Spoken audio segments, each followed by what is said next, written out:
പാലക്കാട് മണ്ഡലത്തിലെ LDF സ്ഥാനാർത്ഥി MP രാജേഷിന്റെ തെരഞ്ഞെടുപ്പ് പ്രചാരണ പരിപാടികളിൽ ഇപ്പോൾ മുഖ്യമന്ത്രി സംസാരിക്കുകയാണ്. ഞങ്ങൾക്ക് 20 മണ്ഡലങ്ങളിൽ ഞങ്ങളെ നേരിടുന്ന UDF സ്ഥാനാർത്ഥികളിൽ ഒരാൾ മാത്രമാണ് രാഹുൽ ഗാന്ധി എന്നത് തന്നെയാണ് ഞങ്ങൾ കാണുന്നത്. ആ പോരാട്ടം ഞങ്ങൾ ഏറ്റെടുത്ത് കഴിഞ്ഞിട്ടുണ്ട്.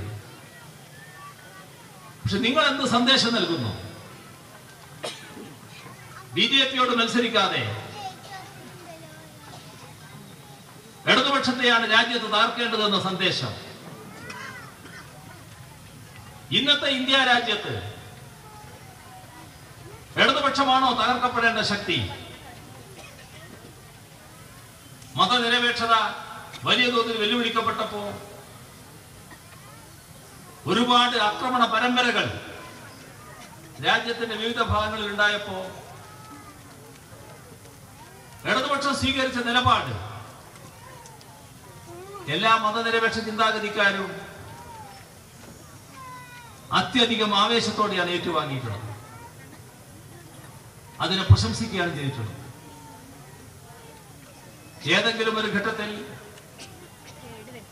മതനിരപേക്ഷത വെല്ലുവിളിക്കപ്പെടുമ്പോൾ അത് കണ്ടില്ലെന്ന് നടിച്ചിട്ടില്ല ഇടതുപക്ഷം.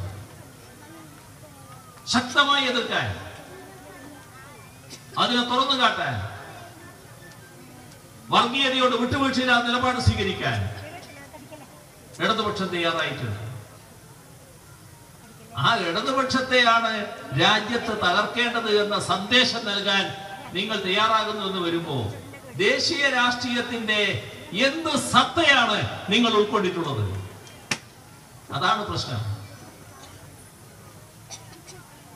ഞങ്ങളെ കുറിച്ച് പറയുന്നില്ല എന്ന് പറഞ്ഞല്ലോ, എന്താ പോലും പറയാൻ? ഞങ്ങൾ പറയുന്നു, നേരത്തെ പറഞ്ഞു ഞാൻ, ഈ രാജ്യത്ത് ഒരു ബദൽ നയത്തോടു കൂടിയ ഗവൺമെന്റാണ് അധികാരത്തിൽ വരേണ്ടത്. അതോടൊപ്പം ഞങ്ങൾ കാണുന്നത് ഇടതുപക്ഷത്തിന്റെ പ്രാതിനിധ്യം പാർലമെന്റിൽ വർദ്ധിക്കുകയും വേണം. ബദൽ നയത്തിന്റെ കാര്യത്തിൽ ഇന്നത്തെ നമ്മുടെ ഇന്ത്യയിൽ ഏക സംസ്ഥാനം, ചൂണ്ടിക്കാണിക്കാൻ പറ്റാവുന്ന ഏക സംസ്ഥാനം കേരളമാണ്. അതാണ് വസ്തുത. ഇവിടെ 2011 മുതൽ 16 വരെ UDF ഗവൺമെന്റ് ആയിരുന്നത്. അതിൽ 11 മുതൽ 14 വരെ മൻമോഹൻ സിംഗിന്റെ നേതൃത്വത്തിലുള്ള ഗവൺമെന്റും 14 മുതൽ 16 വരെ നരേന്ദ്രമോദിയുടെ നേതൃത്വത്തിലുള്ള ഗവൺമെന്റുമാണ് കേന്ദ്രത്തിൽ അധികാരത്തിലുണ്ടായത്. കേന്ദ്രത്തിലെ ആ രണ്ട് ഗവൺമെന്റുകളും നവ ഉദാരവൽക്കരണ നയമാണ് അംഗീകരിച്ചത്. ആ നവ ഉദാരവൽക്കരണ നയം വാശിയോടെ നടപ്പാക്കിയ ഗവൺമെന്റ് ആയിരുന്നു UDF ഗവൺമെന്റ്. എന്തായിരുന്നു നമ്മുടെ അനുഭവം? 2016 അനുഭവം. 2016 നമ്മുടെ നാട് വലിയ തോതിൽ അവമാനിതമായി നിൽക്കുകയാണ്. ഒരു ഭാഗമാണ് ഞാൻ പറയുന്നത്. കേന്ദ്രത്തിലെ പല അഴിമതിയെ പറ്റി നാം കേട്ടിട്ടുണ്ട്. പക്ഷെ കേരളത്തിലെ വൻപിച്ച തോതിൽ അഴിമതി, രാജ്യത്ത് 1ാം സ്ഥാനം അഴിമതിയുടെ കാര്യത്തിൽ. കേരളീയരാകെ ദുഃഖിക്കുന്ന അവസ്ഥ. എന്റെ നാട് ഇങ്ങനെ ആയിപ്പോയല്ലോ എന്നൊരു ദുഃഖം.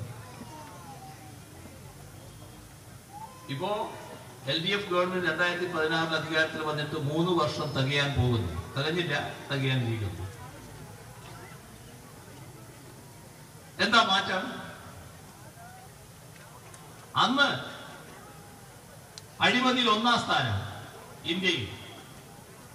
ഇന്ന് ഇന്ത്യ രാജ്യത്തെ അഴിമതി ഏറ്റവും കുറഞ്ഞ സംസ്ഥാനം കേരളം എന്ന് രാജ്യവും വിവിധ ഏജൻസികളും സാക്ഷ്യപ്പെടുത്തുന്നു.